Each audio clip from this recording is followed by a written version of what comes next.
Support for I Hear of Sherlock Everywhere comes from MX Publishing, with the largest catalog of new Sherlock Holmes books in the world. New novels, biographies, graphic novels, and short story collections about Sherlock Holmes. Find them at mxpublishing.com. And by the Wessex Press, the premier publisher of books about Sherlock Holmes and his world. Find them online at wessexpress.com. And from listeners like you who support us through Patreon. Bonus material, thank you gifts, and more await at patreon.com/I Hear of Sherlock. I Hear of Sherlock Everywhere, episode 244, The Finest Assorted Collection. I hear of Sherlock everywhere since you became a chronicler. In a world where it's always 1895, comes I Hear of Sherlock Everywhere, a podcast for devotees of Mr. Sherlock Holmes, the world's first unofficial consulting detective. I've heard of you before. You're Holmes the meddler, Holmes the busybody, Holmes the Scotland Yard Jack in office. The game's afoot as we discuss goings-on in the world of Sherlock Holmes enthusiasts, the Baker Street irregulars, and popular culture related to the great detective. As we go to press, sensational developments have been reported. So join your hosts, Scott Monty and Burt Wolder, as they talk about what's new in the world of Sherlock Holmes. You couldn't have come at a better time!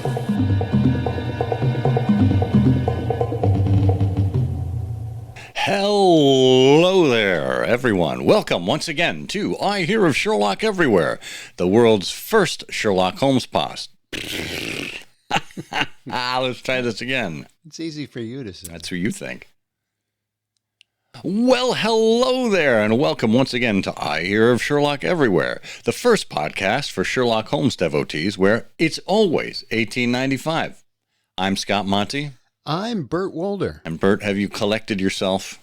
I have, and boy, that was difficult. You know, I'm scattered all over the room. Well, you are a rare assemblage, my friend. You are highly curated. I am highly curated, and you know, I took a precaution too. I also bought the Burt Wolder paperback edition as a reading copy, and that hasn't helped me. Well, that's an excellent idea. I hope you're not too dog-eared. That's all I can say. Oh, I love them, though. Well, we have a fun episode to bring to you this time around. We have a couple of individuals who have joined us, co-editors of the Finest Assorted Collection, one of the latest publications from Wessex Press and Gassagine Books. So stay tuned for that. They're a lot of fun, and I think the conversation is going to be a lot of fun and illuminating. Meanwhile, if you would like the show notes for this episode, they are available at ihost.co/ihost244, all lowercase. That'll bring you directly to the show notes section. And that will, in turn, give you links to anything we happen to mention in the show, whether it's the book, authors, websites, previous episodes, anything that we think is relevant for you to learn more about what we're talking about. We put it in the show notes just for you. You can check it out on the website or right in the podcast player that you're looking at right now. And please make sure you are signed up to get updates, whether you subscribe to us on a podcast player or you are part of our email community on ihearofsherlock.com. We'll send you out updates whenever stuff comes up, whenever we have news to break, whenever we have interesting essays and other things to share from the site. We do appreciate you being part of that. And of course, there is the ability to support the show as well via Patreon for as little as $1 an episode. And if you are a patron, fantastic. That means there are varying levels of thank you gifts for you. And this isn't just for patrons. This is for everyone who listens. After the interview, we have a fun little quiz that we call Canonical Couplets, where we give you 2 lines of poetry and we ask you to guess which Sherlock Holmes story we're talking about. Let's see if you can battle wits with Burt Wolder. Not always a difficult thing in this circumstance, as you will hear. But if you do submit a correct answer and we choose your name at random, then you get to win a prize. And in this case, the prize is a copy of the the Finest Assorted Collection.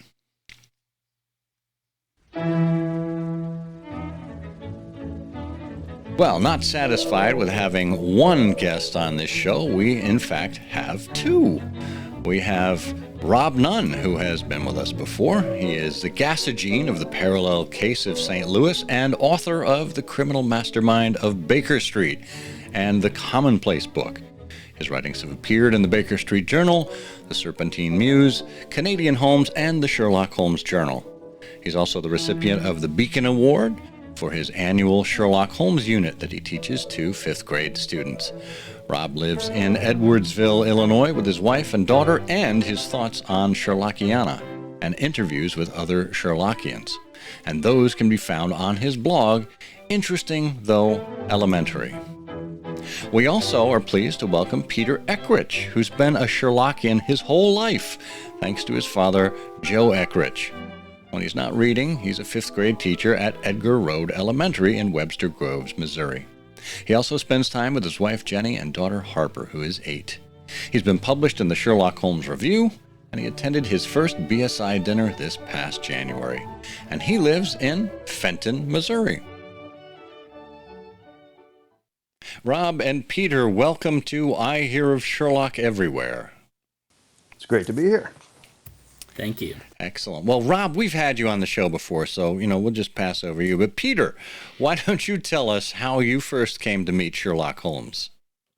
Well, I've known Sherlock Holmes probably since I was born. My father is Joe Eckrich, and he has been a Sherlockian, well, my whole life and some before that. So you've been surrounded by not only Sherlock Holmes, but also Sherlockians in your life, because your dad is actively involved and all the rest of it. Remind us, geographically, where are you? We're in St. Louis, Missouri. All right, so that puts you in the heartland, literally, but also kind of in the heartland of Sherlockians. You've got a group down that way, right? Yes, Rob currently runs that group. My father started it some years back, and Rob's done an excellent job taking over. Oh, well. Joe finally got somebody else to take his job because Peter wouldn't.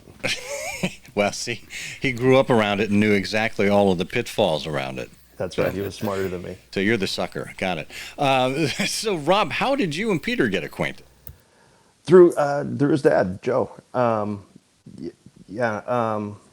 known Joe for a while, and he said, hey, my son's kind of into Sherlockians and reading the books and everything. I'm trying to get him back into the habit. Will you help bring him back in with the rest of us? And we went out to lunch a couple times, and I've known Peter for a couple years now, and Peter came to me Peter is the consummate idea man. In fact, he had an idea a while back that we should record a podcast about Sherlock Holmes. I said, well, there's already one out there.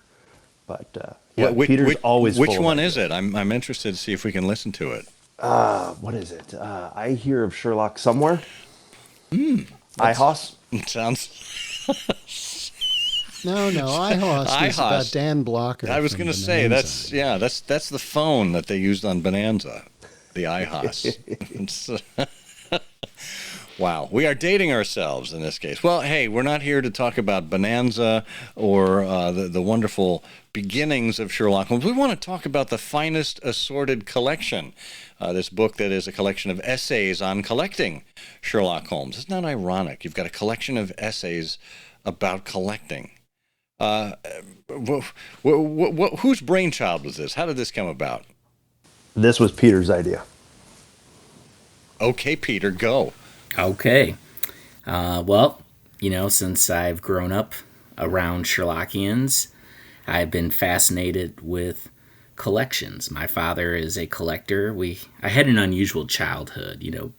My father worked for the IRS, and his townhouse was just filled with Sherlock Holmes. So it was always the ongoing joke, do I tell my friends that my father thinks Sherlock Holmes is real or that he works for the IRS? But, it was an unusual childhood.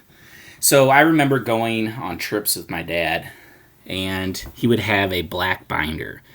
And in that black binder was everything he was looking for. It had magazines, anything. And every store we stopped at, antique shop, flea market, he would pull that out, and he was always looking for something. So I grew up going to bookstores, used bookstores in every city we visited, antique shops, secondhand stores, everything.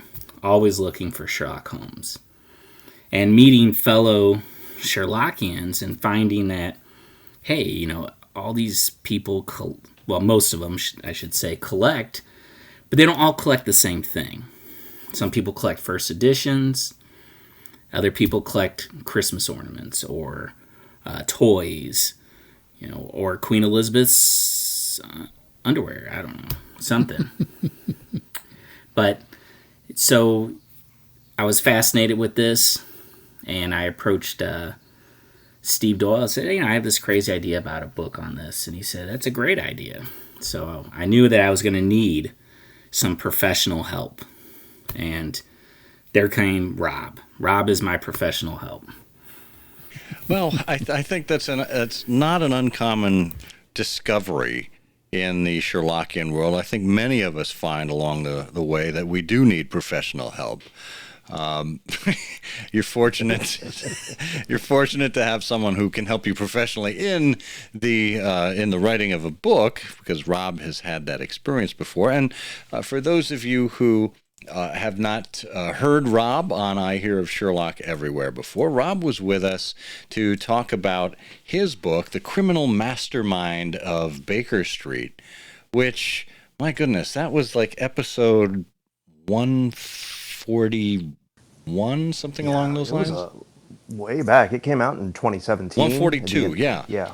142, and season 12. We'll have a link to that in the show notes so you can check out Rob's earlier books and judge him by that as well. But Rob, when you heard about this project from Peter in terms of collecting and collectors and all that, where did your head go initially? Like 10 steps ahead of where we needed to be. It was already like, oh, I can talk to this person about this and this person about this, because for me, I really just find Sherlockians themselves to be the most interesting part of this hobby that we do. You know, I love the stories, and I love picking up, you know, my own small knickknacks here and there, but being around other people and just listening to them talk about their passion or their interest is what I found interesting. And when Peter was saying, you know, there's got to be somebody out there that collects Sherlockian coins, I thought, well, yeah, Greg does that.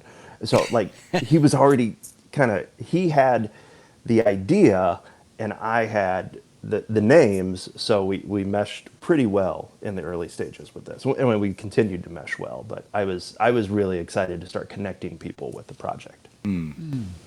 How did you identify that universe of people? Because we should tell our listeners one of the many nice things about this book is the contributors. You've got just a very wide group of people in the United States, but also outside the United States, who collect with great variety. Were these all people that you had both known and spoken to before the book began, or did you go out and pursue some people when you heard of their collections? I knew of, a handful of, friends of mine that I knew of this, and Peter, and through his dad, Joe, knew certain people. Joe's in the book because he collects autographs as well. So we had a core that we wanted to start from, but then we thought, you don't know what you don't know. So we kind of threw some things out on different social media platforms. Does anybody collect anything specific to Sherlockiana other than books? Because we all have pretty good collections of books.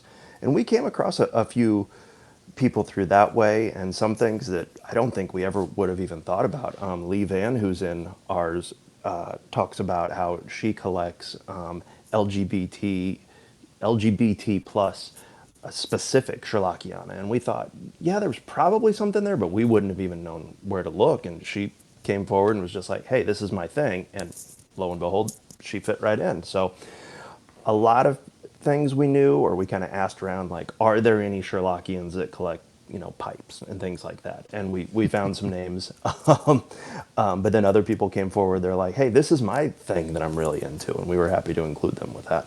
Yeah, it's very interesting. Sherlockians as a whole are very friendly people, and they're happy to talk about their passion, as you guys I'm sure know. And so, Sherlockians that we would talk to would put us in touch with other Sherlockians. And we also wanted a wide variety. One of the things that Rob and I really agreed on about this book was that we didn't want, a bunch of essays about the same thing. And we also wanted some essays for people who are collectors, but in a different way, such as Monica's essay. She collects experiences. To give people something to think about. It's fascinating. So tell us a little bit about that. I'm interested in, some of these different angles to collecting, because I think, as you say, Rob, we all kind of grow up in the world of Sherlockians, knowing how to collect books, or knowing that we do like books, and we have our own libraries or collections, etc. But then, of course, it's very natural to think about the next step of collecting, which is tchotchkes, Sherlockian coins, Sherlockian teddy bears, Sherlockian Russian nesting dolls. But then there's these more eclectic ones, just like you said with Monica there, collecting experiences. Talk a little bit about Sherlockians and their non-traditional collecting sensibilities. I think there's a new wave of collector coming out. There's definitely the digital collector. Tim Johnson's in here, and I mean, he probably has access to the largest collection in the whole book, with him running the University of Minnesota collection. But he talks about the importance of collecting all the digital things that aren't hard copied. And then Amanda Downs is in here as well, where she also talks about if she sees a Sherlockian piece of art that she likes, if she can, she'll buy a copy of it from the artist. But if not, she'll just save a screenshot of it to her hard drive, which when you think of Sherlockian art collecting, you probably think of Jerry Margolin, but Amanda Downs does the same thing, just in a newer medium. Now, that's interesting, because I think what that does is it bumps up against another trend that we've seen in the past, couple of years or so, but it certainly took off, I think, in 2021 into 2022, and that's NFTs, or non-fungible tokens. These and a lot of times it is translated as digital artwork. The Bored Ape Yacht Club, for example, is probably one of the most widely known NFT organizations out there. Do you sense that Amanda and her even her digital screenshot collections, you think that's going to kind of morph over into Web3, the metaverse, NFTs, etc.? Man, I'll tell you what, the older I get, the more Luddite I turn into, so I understood about 2/3 of what you just said. But well, you're about one third to one half ahead of where I am, and I don't do math, so that's good. Yeah, I think there's definitely some contributors in here who are forward thinking and at that cutting edge of all kinds of stuff. And this book came out 6 months ago, and we sent it to press a little over a year ago, and some of it you're already like, oh yeah, like this was all written before the COVID shutdowns, so it's amazing how quickly the technology will adapt, and like most things, I think absolutely Sherlockians will adapt, some much more readily than others. But I think somebody like Amanda, who does the digital collections, will definitely be somebody at the forefront of that type of stuff.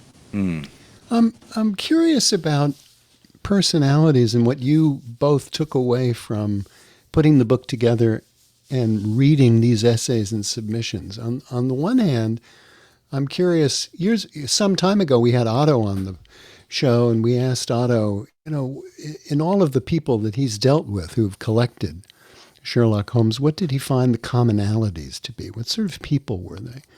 And he had a very thoughtful answer, and I'm curious about your answer to that. And then I've got a follow-up question, but let me just stop there. Peter, is there anything that comes to your mind? I have found that Sherlockians are just incredibly generous. And as collectors, yes, there's competition in many ways, but there's also a lot of generosity. You know, my dad was just up visiting Denny Dobry, and Denny found out that I like Christopher Morley, and he sent some books home with my dad for me. There's just a lot of that in this hobby. A lot of sharing. People pick up a second copy for someone. So I find that overall Sherlockians are generous. Bert, remind me to tell Denny Dobry that I like $50 bills. I will. Well, Rob, what do you think about that? And any commonalities or thoughts about the personalities of collectors? I could go on and on about the friendliness of Sherlockians, and that pops up quite a bit in our book. I know specifically Christian Mongard, who's over in Europe. In his essay, he talks about how he's got a buddy. They collect together. They compete, but then also want to help each other out, and that goes back to, the John Bennett Shaw quote: "If you have one, brag. If you have two, share." That definitely comes across. So everybody's just been, that was in this book, is just overwhelmingly friendly and outgoing, but there's also such a passion for what they're into, whether it's, a specific title or, whatever they're into, they are very focused, but I find it interesting. Some people are very detailed. Some people keep just, like Peter said, Joe used to have that black binder of the things he looks for. Some people have very detailed databases. And some people are just like maniacs in a toy store. They just see anything. Paul Thomas Miller, he's been on here before, right? I think he has. We talked with him about Doyle's Rotary Coffin on episode 172. And you know what kind of mad genius that guy is. He's got a bread wrapper tacked up on a wall as part of his collection because Sherlock Holmes was on it. So the passion is definitely there. It just shows up very differently in each collection. It's interesting. My other question that's sort of related to that is: did you encounter anyone who is an accidental collector or a collector who doesn't admit to being a collector even to themselves?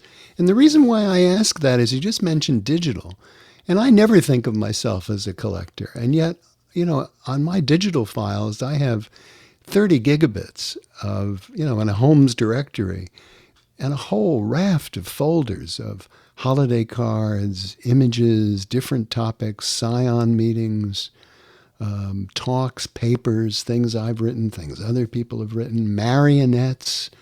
It's infographics that have been devoted and published about Sherlock Holmes.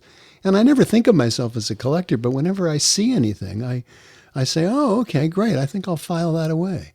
So did you ever come across any accidental or unconscious collectors?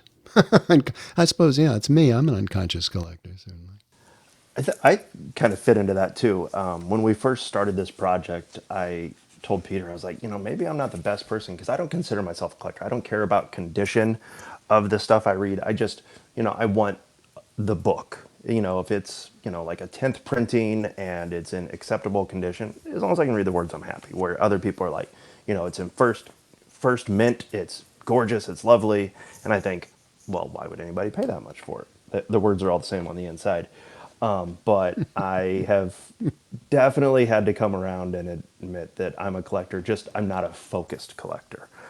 So I fit into that one. I don't know about the accidental ones. Maybe Peter knows one off the top of his head, though. No, not an accidental one.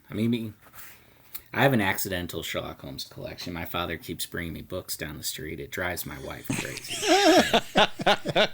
She would like the $50 or the $100 bills as well, Scott. But now, is she going to be listening to this, and will she know about the books that your dad sneaks into your house? Uh-oh. Well, Harper, my daughter, rats him out. He would come and put Harper on the bus on Fridays for us, and I would come home Friday from work, and sure enough, there's books on the table.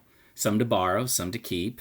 But, Jenny is a well-read person, but she is the kind of person that passes a book on as soon as she finishes it. Got it. So Got she it. doesn't understand the stacks of books that I'm currently looking at in my office. It can be daunting. I get it. Well, we're going to take a quick break here to hear from our sponsors, so you folks at home can add to the stacks of your books. We'll be right back after this quick word.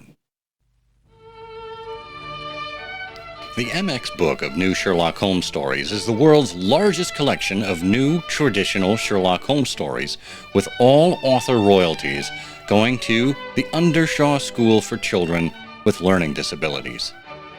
And as of the end of June 2022, these authors have raised over $100,000 for Undershaw. That donation, which continues to rise, has been gifted from the royalties of all of the stories coming from the MX Book of New Sherlock Holmes Stories. The deep partnership between Undershaw and MX Publishing has spanned a number of years and has witnessed many changes. Undershaw, of course, was the house built for Arthur Conan Doyle in order to accommodate his wife's health requirements, and it's where he lived with his family from 1897 to 1907. While he was there, he would have worked on The Return of Sherlock Holmes and The Hound of the Baskervilles. And that continues now with the MX Book of New Sherlock Holmes Stories, now up to part 23, under the capable editorial guide of David Markham. Congratulations to our friends at MX Publishing on reaching the $100,000 mark in their support of Undershaw.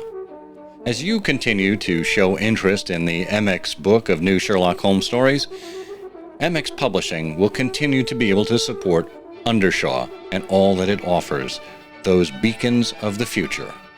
Check out the MX Book of New Sherlock Holmes Stories at mxpublishing.com.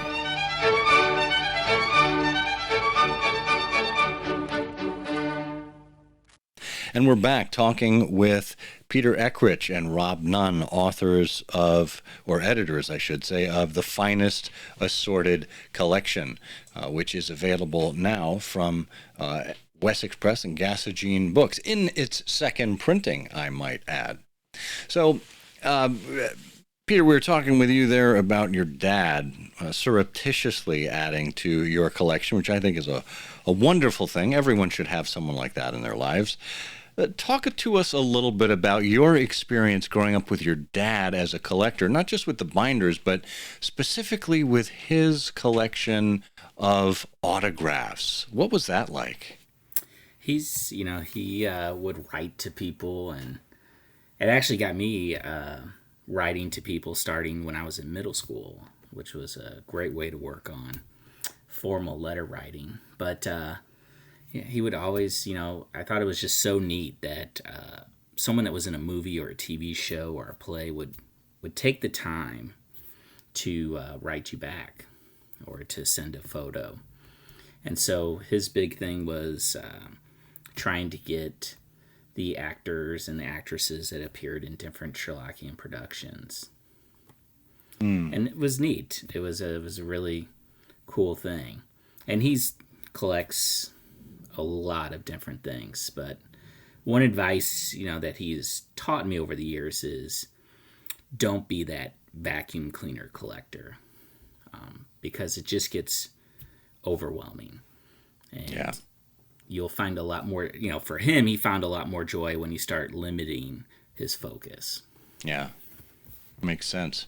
There is a story, I don't know if it's apocryphal or not, and I can't remember which celebrity or author it involved, but it was years ago, certainly in the 20th century, maybe even late 19th century. There was a celebrity who made it his policy not to sign autographs, and this erstwhile fan who was determined to get his autograph figured out a way to inveigle an autograph from this individual, and it was by sending this person a $5 or $10 check, because they had to sign it on the back. So when they received the canceled check back, they had the autograph. Has your dad ever gone to those lengths to get an autograph? No, he has not gone to those lengths. But I wouldn't put it past him. I'll be honest. That's great. That really is fantastic. So we've got autographs, we've got coin collecting, we've got art. What other interesting instances of collections did you come across in putting this book together? For me, one of my favorites is Don Hobbs, because if you know Don Hobbs, it's impossible to not read his essay without hearing his voice read it. And his passion for his collection just jumps right off the page. But when you read the fact that this man collects books in all these languages and he has absolutely no idea what any of the words say on the pages, just that always just tickles me to death. I love that collection of his. As fate would have it, Rob, I just came from dinner with Don Hobbs, who happens to be here in Michigan. He actually went to go see Sherlock Holmes and the which play is it? It's the latest play by David McGregor, Sherlock Holmes and the, why am I blanking on it? Bert, help me out. We interviewed David here recently. We did interview David. Not the Elusive Ear. And it's a wonderful play. The Hero with 1,000 Faces. And just like Don, who can't read a word of those books that he collects, I can't recall a word of the title. I know, right? Well, it's the one with Nikola Tesla. Right, Tesla. The Hero with 1,000 Faces. Well, that wasn't the play. Hang on, I'm vamping here so I can get to the show notes, which I have mislabeled in the. Oh yeah, right. This was. I'm finding now that as I was Sherlock doing a Holmes shortcut. And the Adventure of the Ghost Machine. The Ghost Machine. Yeah, this is the one that I mislabeled in our URL shortener. So my bad. Yeah. So I just sorry. That's a detour around having dinner with Don Hobbs, and Don told me a story because he had this collection of foreign language Sherlock Holmes books, and he boxed them all off and sent them to a library and donated them to one of the libraries with the Sherlock Holmes collections. I don't know if it was Minnesota or not. No, it's in Texas. It's, I think, Southern Methodist University. Okay, that's right. It was SMU. That's right.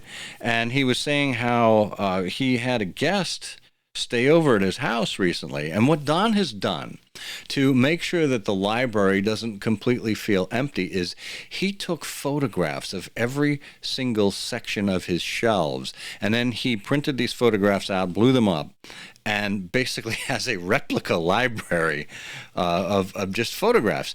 And his guest went to grab a book off the shelves and was greeted with his hand just hitting the wall there as he went to grab the picture. So that's a brand new kind of collection for Don. And probably just as useful as the one he had before. There you go. See, Rob, we can add them. If we do a volume 2, we can have another essay by Don. There you go. The world needs more essays from Don Hobbs. I can promise you that much. So as you were putting this volume together, I would imagine, you had to make some decisions as editors. As part of that process, did you come across people whose collections or collecting sensibilities or their collecting focus were overlapping in any way? We do. So we talked about Joe Eckrich's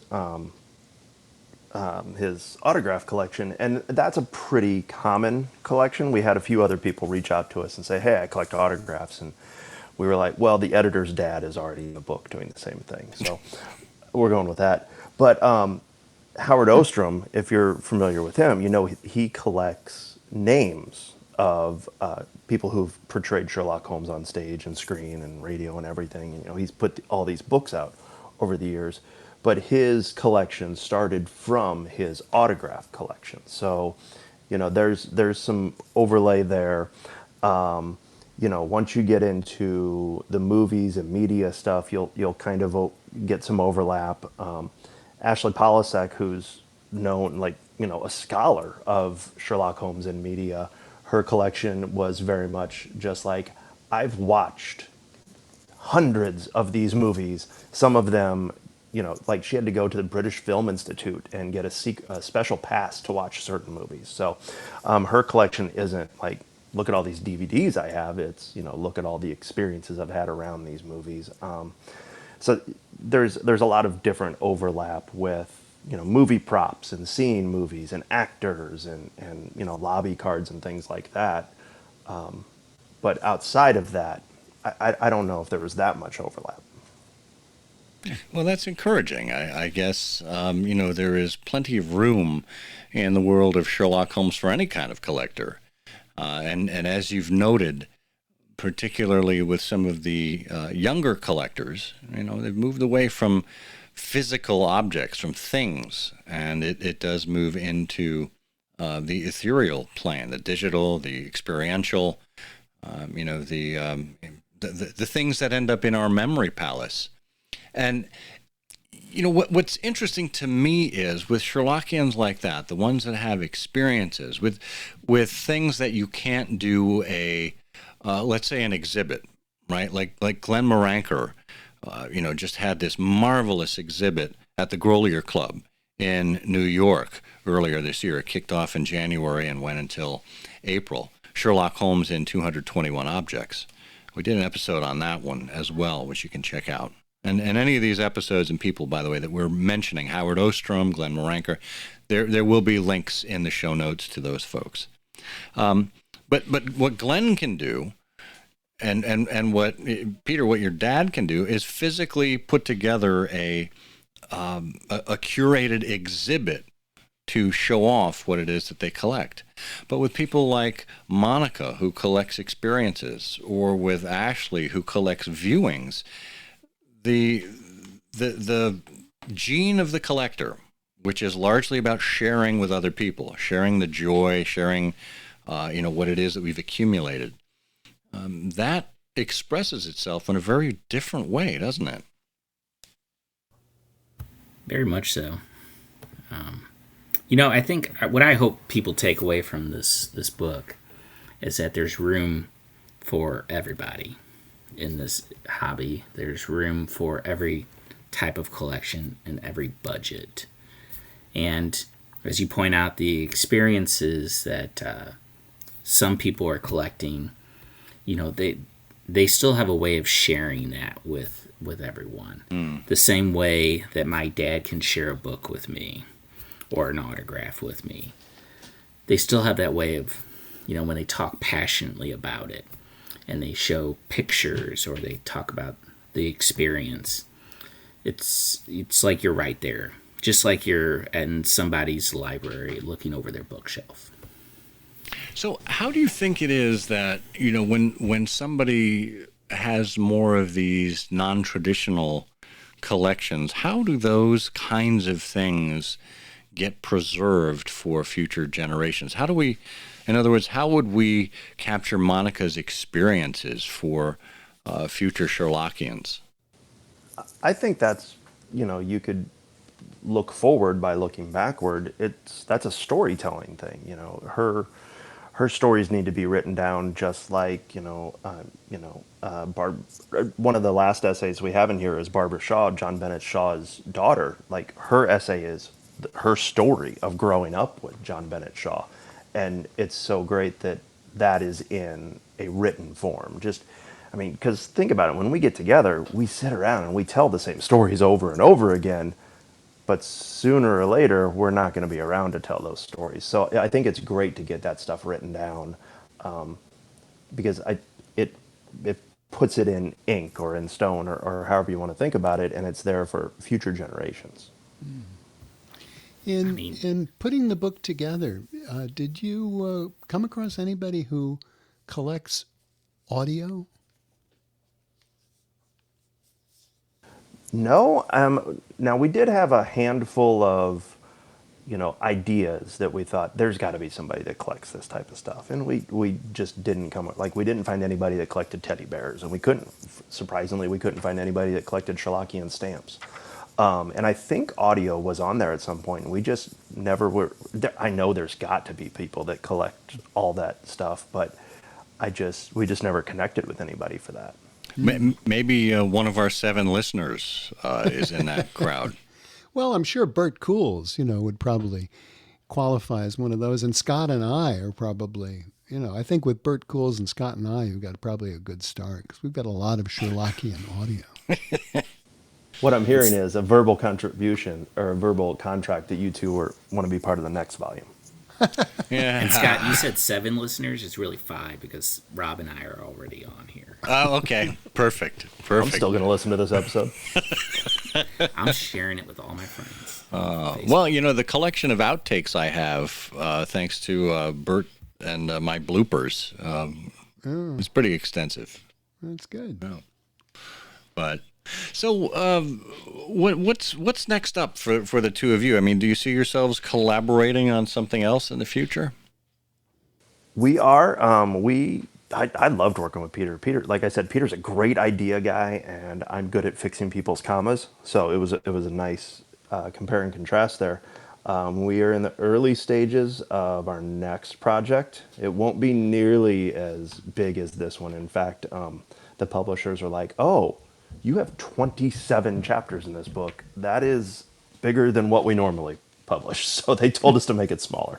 And hopefully this one gets enough interest because, like we said, there's plenty of things that we didn't get to, and plus now we know that Scott and Bert want to write about their audio collections. So maybe down the road there's a second volume of this. I would work with Rob again in a heartbeat, and we are working on another book, but I would continue to work with Rob. He's a great guy to work with. That's excellent. Excellent to hear. Well, if it's anything like what you've put out here in the Finest Assorted Collection, essays on collecting Sherlock Holmes, I think we will all be the better for it. So, Peter Eckrich, Rob Nunn, thank you for putting this collection of collections together, and thank you for telling us about it here on I Hear of Sherlock Everywhere. Thanks so much for having us. Yes, thank you.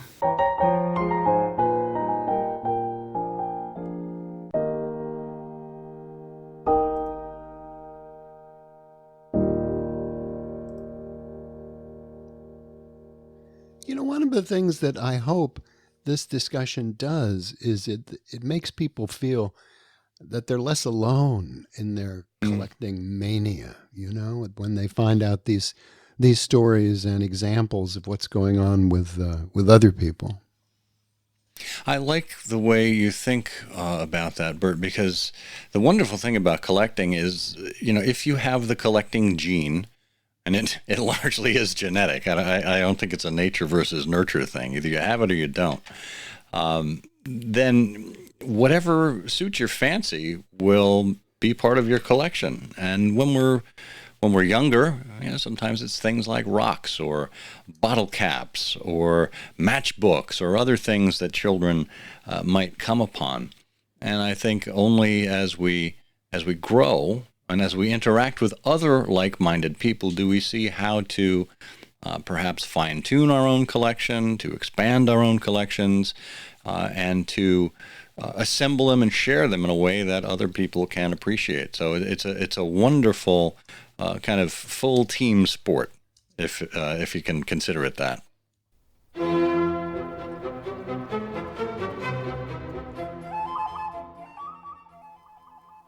One of the great Sherlockian periodicals is back, the 2021 Sherlock Holmes Review, edited by Steve Doyle, art direction by Mark Gagan, with all new contributions from Nicholas Meyer, Robert Doherty, Frank Cho, Anne Margaret Lewis, Steve Hockensmith, Les Klinger, Jimmy Aiken, and more. 118 pages about Sherlock Holmes, the illustrators, community, collecting, comics, reviews, film and TV, scholarship, including new artwork, Irene Adler, drawn by the inimitable Frank Cho. It looks like a book and reads like a magazine. It's the Sherlock Holmes Review. Get your first edition copy of this essential 2021 Sherlockian Annual, the all-new Sherlock Holmes Review, at wesexpress.com.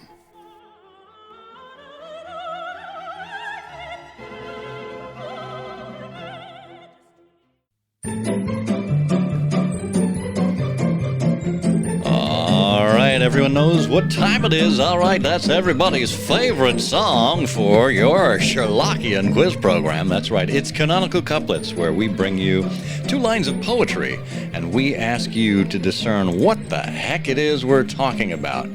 Now, if you were around here in episode 243, you heard us give this clue. A victim dead before he fell, a singularity, a quarrel in the morning room, but where to find the key? Bert, do you know which story it is that we're referring to? Yes, I do. Of course I do. Absolutely. It's the case of a can of bargain automobile polish lost by Watson. That's the story called The Disappearance of Shady Chance's Car Wax. Not quite. I wish I had a sound effect here that was a groan, because I think that's what we're coming up on. No, unfortunately, you do not get credit for that. You do not even get a year's supply of turtle wax. We were looking for, the Crooked Man. The Crooked Man, right? I think the clue there was the morning room and the missing key. What am I going to tell my dull turtle? Well, chins up, I guess. It's just a shell game. All right. Let's bring out the prize wheel. We'll roll it out here, and we'll give it a big spin. Watching it go around. Quite a few entries this time, so it's going to land on number 41. Lucky 41. And that goes to, Kelly Hodges.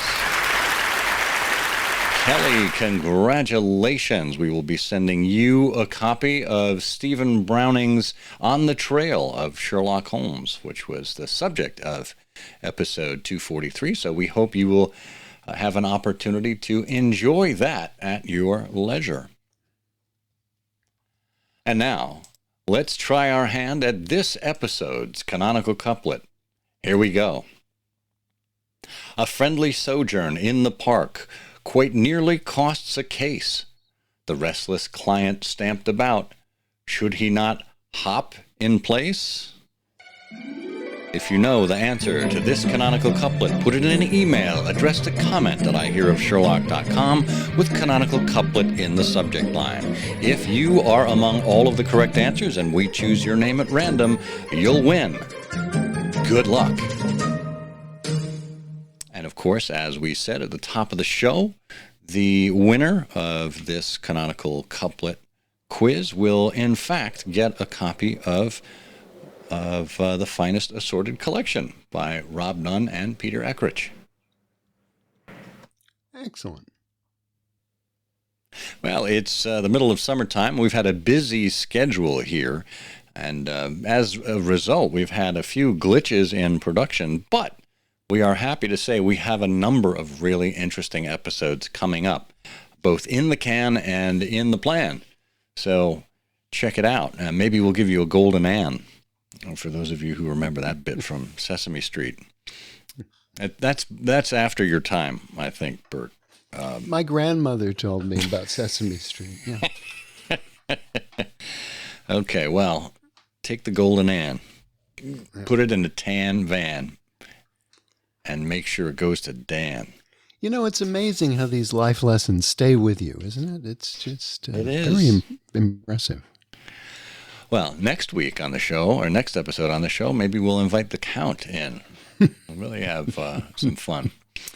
Well, I suppose we can kind of keep waxing poetic here about Sesame Street, but that doesn't really do our Sherlock Holmes fans any good, unless we, of course, talk about Sherlock Hemlock, and that's the only way to tie it back to Sherlock Holmes. Oh, I like that. Yeah, very good. And you know what? Just because I mention that, and I happen to be in a Sesame Street frame of mind, I will have a link to an article we did on Sherlock Hemlock on ihearofsherlock.com. I'll include that in the show notes just as a little bit of a bonus there. You're a generous and thoughtful person. Well, I mean, I try, but I'm not always so full of gifts. Well, in the meantime, this is the otherwise full Scott Monty. And I'm the particularly parched Bert Wolder. And in the meantime, we say, the game's afoot. The game's afoot. I'm afraid that in the pleasure of this conversation, I am neglecting business of importance, which awaits me elsewhere. Thank you for listening. Please be sure to join us again for the next episode of I Hear of Sherlock Everywhere, the first podcast dedicated to Sherlock Holmes. Goodbye, and good luck, and believe me to be, my dear fellow, very sincerely yours, Sherlock Holmes.